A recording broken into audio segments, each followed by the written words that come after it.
Namaskar. We are here today to talk about the genetic code, nature's own way of inscription and encryption.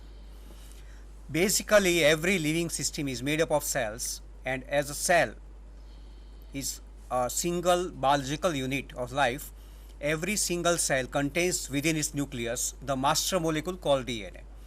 This DNA contains a blueprint for all the kinds of characteristics that the cell or an individual is going to exhibit.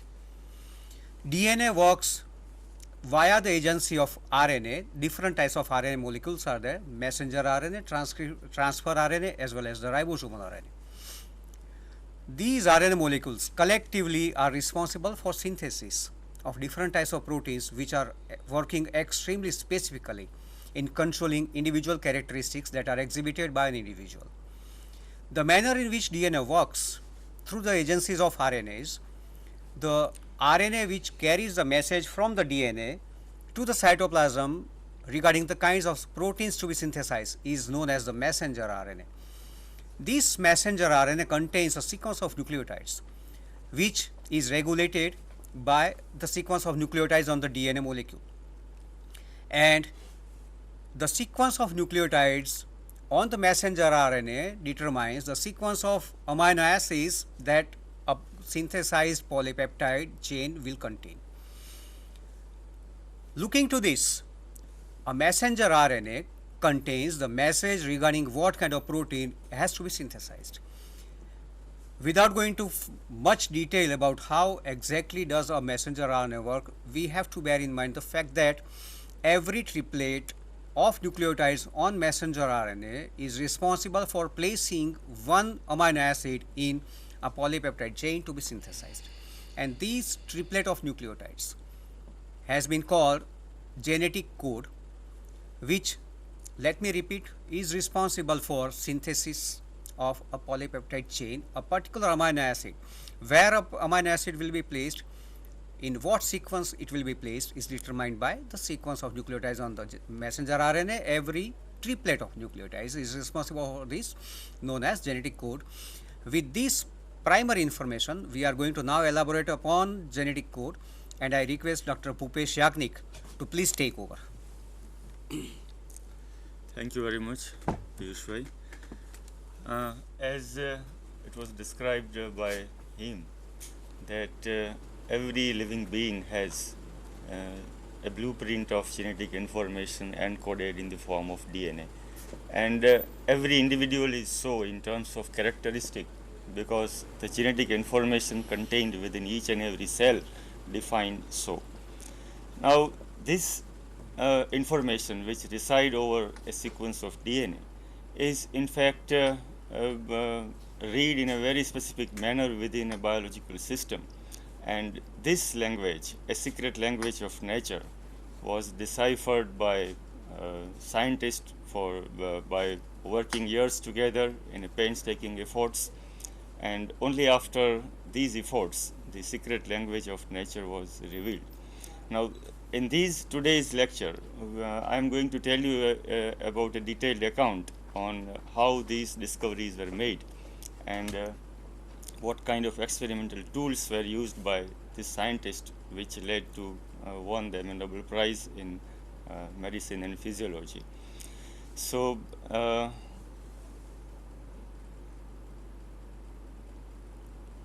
starting with a concept of central dogma, when John Gregor Mendel explained the laws of inheritance of a trait, the idea behind understanding these nature's language were routed.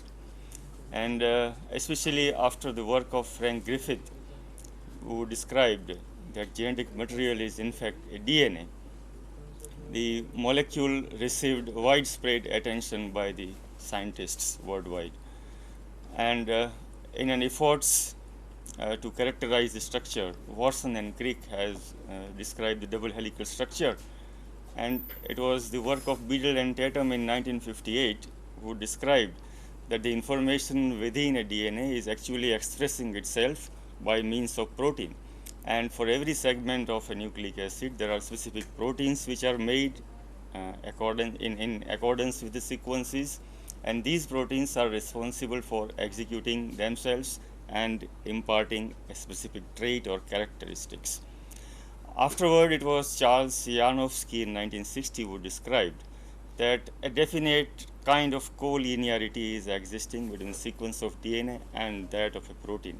Because after 1950, especially the sequence of protein named insulin was characterized by Sanger, a lot of information were available all about the sequences of nucleic acid and protein. And these sequences were correlated by Janowski, and he explained that a definite correlationship is existing in terms of sequences of nucleic acid and proteins. And that is how the efforts to understand and decipher the genetic information of a DNA began. Now let us have a look at how this nucleic acid information is expressed in the form of protein. This happens when messenger RNA expresses itself into a protein during a translation process. Now what I am going to show you is a small animation which describes how proteins are made inside a cell.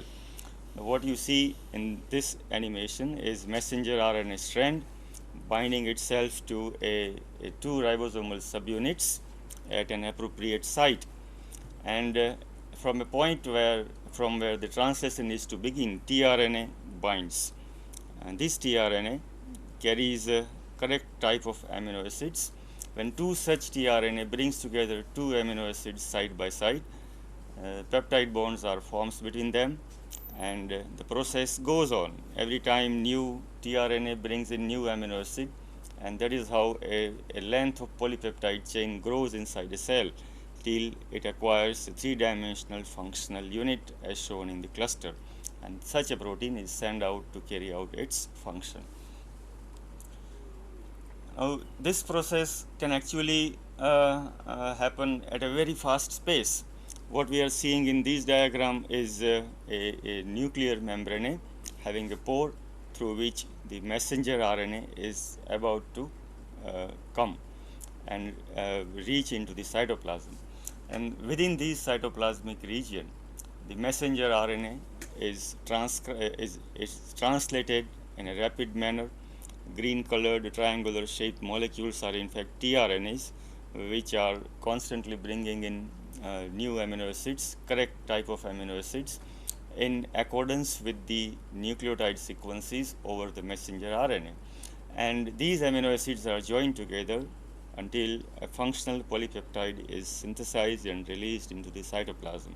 The process continues till every information within the messenger RNA strand is encoded into right kind of protein.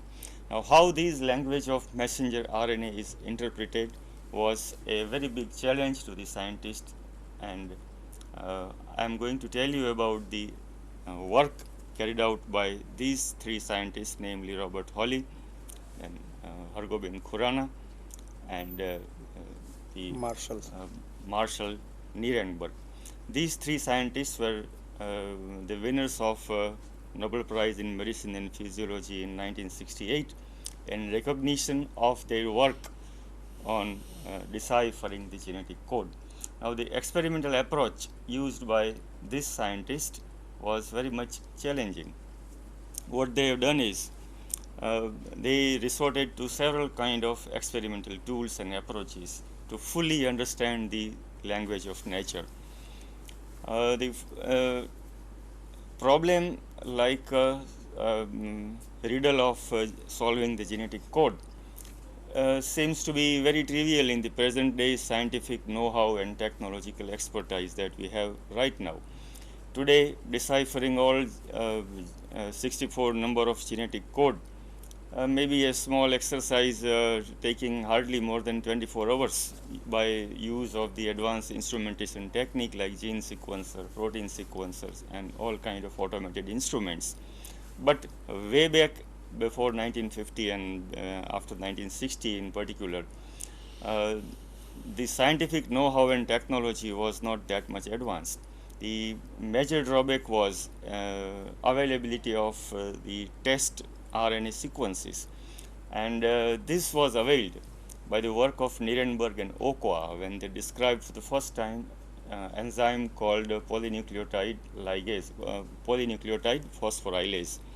Now, this enzyme was described from E. coli, which does not require any primer and can polymerize nucleotides to a small length of RNA. And this kind of synthetic RNA molecules, in fact, served as an important tool in the entire experiment by various approaches.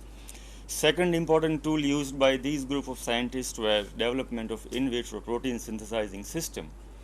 And within this system, they run several kind of experimental design, especially homopolymer RNA translation. Then RNA repeating co-polymers were synthesized and were translated and studied in the same set. And randomly co-polymerized nucleotide sequences were also tested. And most importantly of all, most effective and most powerful approach was ribosomal binding assay developed at a subsequent stage, which probably put an end to the problem of deciphering the genetic code. Now we will understand each and every experimental approach one by one. The cell-free translation system, which was developed by Nirenberg and his colleagues, is in fact a very simple material. E. coli cell mass was actively grown and it was ground, and all the cytoplasmic contents were separated from the cell debris, like membrane component, wall components, etc. Now what remains in the supernatant is in fact an extract which contains all kind of ribosomal subunits, then all kind of tRNA species properly charged with right kind of amino acids, all enzymes and factors which are responsible for synthesis of protein. These were there in the cytoplasmic residue. The characteristic of cell-free translation system is that it is inefficient. That is not as rapid and as efficient as the in vivo cell translation system. But it has some advantages, although it is short-lived, but does not require specific initiation sequences to begin the translation process. Such a system can be made into initiation of a translation process simply by manipulating high level of magnesium concentration. Within this system, one can readily detect the newly synthesized polypeptide molecules. After that, the second approach was use of homopolymer testing. Within these cell-free protein synthesizing system, what they have done is they artificially synthesized polyuracil chain. A artificially synthesized messenger RNA was made by them, which contains only one nucleotide, and that is uracil. So this poly-U messenger RNA species was fed as an artificial substrate to the protein synthesizing system to be run in vitro condition. What they have observed is only one kind of amino acid, that was phenylalanine, which was polymerized. So the resultant product was protein which contains only one amino acid, and that was phenylalanine. So the language was simple, that UUUUU type of sequence leads to amino acid phenylalanine. In the same way, they were able to describe and understand the meaning of poly A codes, poly C codes also, which were coding respectively for amino acid lysine and proline. But when they carried out similar experiment with poly G type of messenger RNA chains, they observed that the artificial substrate mRNA was undergoing heavy enfoldings, so could not be translated successfully. So with these experiments, the precise meaning of UUU was not understood.